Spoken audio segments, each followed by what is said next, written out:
Hi అండి, అందరికీ నమస్కారం. సునీత క్రియేషన్స్కి స్వాగతం. ఈరోజు మనం పచ్చి రొయ్యలు ములక్కాడ ఎలా వండుకోవాలో చూద్దామండి. చాలా సింపుల్గా ఈజీగా నిమిషాల్లో వండేసుకోవచ్చు. చాలా టేస్టీగా ఉంటుంది. ములక్కాడ రుచి అయితే రొయ్యల్లో వేసాక మరింత ఎక్కువ అయిపోద్ది అన్నమాట.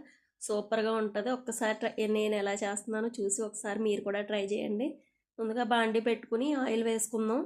దీంట్లో కరివేపాకు, జీలకర్ర ఒక వేపు వేగాక మనం రెడీగా పెట్టుకున్న ఉల్లిపాయ గొజ్జు మసాలాలన్నీ దాంట్లోనే వేసేసానండి. లవంగాలు, దాల్చిన చెక్క, వెల్లుల్లి, అల్లం, మిగతా ఇంగ్రీడియంట్స్ అన్నీ వేసేసి ఉల్లిపాయని ఇలా చక్కగా దోరగా వేయించుకోవాలి. వేయించుకున్నాక మనం ములక్కాడ ముక్కలు రెడీగా పెట్టుకోవాలన్నమాట. దీంట్లో కొంచెం ఉప్పు, పసుపు వేసుకుని ములక్కాడ ముక్కలు వేసుకుని అలాగే హాఫ్ టమాటో వేసుకుంటే చాలండి. ఈ రెండు మనం ఒక్కసారి బాగా వేగే వరకు వేపుకోవాలన్నమాట. ఇవి వేపుకున్నాక మనం ఆల్రెడీ రొయ్యలు కూడా మనం రెడీ చేసి పెట్టుకోవాలి. పసుపు, ఉప్పు వేసి ఆగలు వేసుకున్న రొయ్యలు మనం ఫ్రిడ్జ్లో పెట్టుకుని ఉంచుకుంటే ఇలా కర్రీ ఈజీగా చేసుకోవచ్చు. ఇప్పుడు మనం వేపించి పెట్టుకున్న రొయ్యలను కూడా వేసేసాం. దీంట్లో టమాటా, ములక్కాడ, మనం ఆగలేసి పెట్టుకున్న రొయ్యలు ఈ మూడు వేసి చక్కగా కలుపుకుని ఉప్పు నేను ఆల్రెడీ ఉల్లిపాయ గొజ్జులో వేసానండి. ఇప్పుడు చూసి వేసుకోవాలి. ఉప్పు, కారం, అలాగే మనం ఆల్రెడీ మసాలాస్ వేసుకున్నాం కాబట్టి ఇంకొంచెం మసాలా పొడి వేసుకోవచ్చు, కొంచెం ఫ్లేవర్ కోసం అన్నమాట.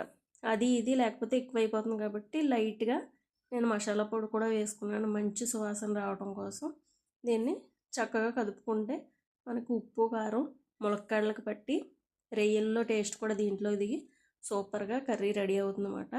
ఇలా పచ్చివాసన, ములక్కాడల పచ్చివాసన ఏదైతే ఉంటుందో అది పోయేదాకా ఒకసారి మనం ఫ్రై చేసుకుని ఇప్పుడు మనం దీని మీద మూత పెట్టుకుని కాసేపు ఉంచుకోవాలన్నమాట.